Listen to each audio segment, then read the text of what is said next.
खेसारी लाल यादव ने Instagram viral लड़की प्रिया सुहानी को दिया अपने गाने में मौका।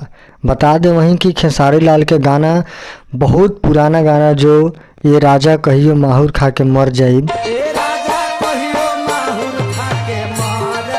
पियल ना छोड़ब तक कुछ कर जाइब।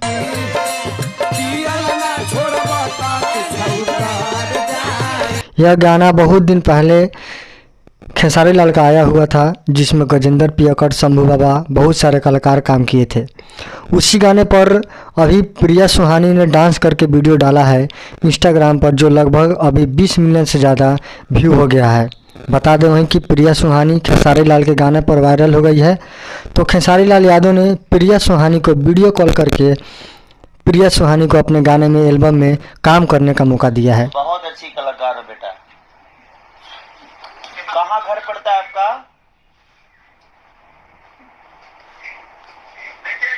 क्यों क्यों क्यों इमोशनल हो रही हो, क्यों रो रही हो? अब आपका करियर शुरू हो रहा है। अभी तो खुशी का बात है आपके लिए कि आप पूरे अभी भारत में छाए हुए हो। हम आपके साथ एक गाना करेंगे, इसी गाने को करेंगे।